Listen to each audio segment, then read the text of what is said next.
my sin was heavy, but chains break at the weight of your glory.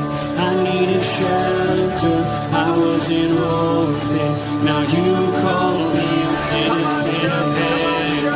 When I was broken, you were my healing. Now your love is the air that I'm breathing. I have a future, my eyes are open, 'cause when you call my name, I ran out of that grave, out of the darkness, into your glorious day. You called my name, and I ran out of that grave, out of the darkness, into your glorious day.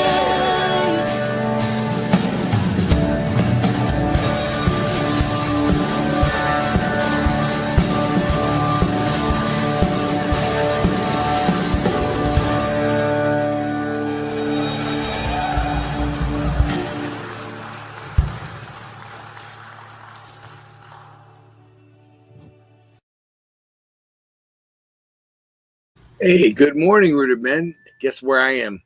Yeah, we are at the campground still in Addison Oaks. We are rolling out right after Connie's devotion or prayer this morning, and what a weekend! Wow, busy, busy, busy. We go We home to recuperate from our vacation. yeah, I have to go. I have to go and rest up from vacation. I love that. Yeah, we had a beautiful, amazing, actually, worship night on Friday night. It was good. A lot of people showed up. The food was amazing, and we couldn't have asked for better weather this week. It has been nice, but not too hot. Yeah. Other than the rain on Friday night was the only night we had any rain at all. This morning is threatening, but we're not there yet, right?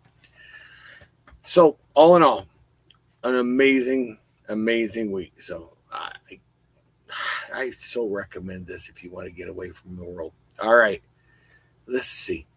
Chuck B was the first one on this morning, even before me. Tom Donnelly's here. Good morning, Tom. Chris Conley's here. Good morning, Chris Conley. Ken Gooch says, good morning, fellow brothers in arms. Dave Donnelly.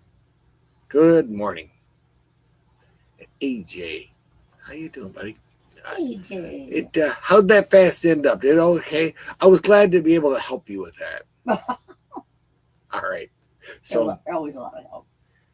I got a heckler this morning. All right. No bird? No Bert Reggiani. Oh. He'll show up. He's just playing hard to get. All right. So today's verses are from 2 Corinthians 6, verses 14 through 18. And when I first read it, I thought to myself, wow, I only got 4 verses. That's awesome. But they're 4 good ones, and it's kind of power pack stuff. So let me see if I can. Oh, I didn't do that yet. I am a slacker this morning. Share screen. Good news, I only have one other tab open, so it should only take a second. All right. Well, I have it in the right spot. Okay. Here we go. Let me double check, see where we're at here. Oh, yeah, I don't have it on here. That would have been bad. I'm sitting here talking away like it's up there and it's not. All right. Paul says, do not be unequally yoked with the unbelievers. For what partnership has righteousness with lawlessness, or what fellowship has light with darkness? It's a reminder. I love he uses the word yoke is a farming term, right? And he uses that with relationships. It's a caution about our mixing beliefs in our practical lives, right? But he uses the verses from Deuteronomy 12 where the law was written, you shall not plow with an ox and a donkey yoked together. And, at first thought, well, what difference would that possibly make? Well, it makes a lot of difference. An ox is a big, strong animal, and a donkey is a smaller animal, right? It would cause the strength of the ox would cause the donkey to be stressed. It would create conflict between the two. It would, and I think that's what Paul's warning us about as believers, because this can be used as a metaphor for maintaining distinct boundaries in our life and relationships. Paul points to a picture. He paints a picture, really, and it describes a partnership where people are pulling in opposite directions. I love that. You want to be yoked to somebody who's pulling the same direction as you. You want to be yoked in life, right? But let's continue on, because there's more to this. What accord has Christ with Belial? Now, that one stopped me right in my tracks, because that sounds like some sort of witch or some sort of crazy thing like that, right? But it's actually a Jewish term for worthlessness or evil, and it later became associated with Satan. So all of a sudden now, what looked pretty normal is now we're telling us, what accord has Christ with Satan? Think of it that way. What portion does a believer share with an unbeliever? What agreement has the temple of God with idols? For we are the temple of the living God, as God said. Well, the Corinthians culture, there was many temples throughout Corinth, pagan believers, and I'm sure that was leaking into the Christian church. It was, we're going to pray to this God or this idol, and pray to this idol, pray to that idol. And it just knowing people today, I can't imagine some of that stuff didn't try to leak into the church, and Paul's trying to put a stop to it. He's, whoa, we got, this is not what we're doing. I will make my dwelling among them and walk among them, and I will be their God, and they shall be my people. We can't completely avoid living in this kingdom, but God, that is what Paul's telling us, that we still live here, we still work here, but we be careful who we yoke ourselves to. I will make my dwelling among them, it says. Therefore, go out in their midst and be separate from them, says the Lord, and touch no unclean thing.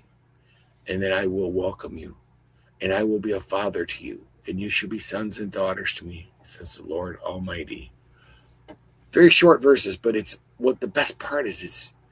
It's there's not a, it's not right. It doesn't. It's pretty obvious what he's trying to say. It's very clear. Paul is very determined to get that Corinthian church back in line. He knows we can't avoid this. We can't avoid people in this culture. In our kingdom. In Jesus' own words, he told us that Christians are not to be in this world, but of it. That's in John 17. But Paul ends the chapter with a statement about relationships. I love how he ends the statement. He talks about yoking ourselves with believers and all this other stuff throughout this whole chapter, this whole section. But then he ends the very thing with relationships. I will be their God. I would like a father. Okay, and he uses relational terms. Why does he do that? He wants you to know who your real family is. He wants you to know who's the healthiest part of your life, I guess, maybe as I would call it. Today, it hasn't changed in our relationships. If a Christian man marries a Muslim woman, there's going to be conflict. They're going to be pulling against each other. He's saying that's not healthy for either, probably. But for a Christian, it's definitely not healthy. In our business life, you wouldn't become a business partner with a guy that, if you're selling cows, hates beef, right? I mean, that just makes sense. In our jobs, we don't want a job it puts our Christian beliefs in conflict. And even in our families. I mean, there's family members that just are not healthy. They're difficult they're difficult in their lives, and their difficulty in their lives, and the things that they do may not ring well in God's kingdom. I love these verses for the fact that they continue to remind us that we're different. We're set apart.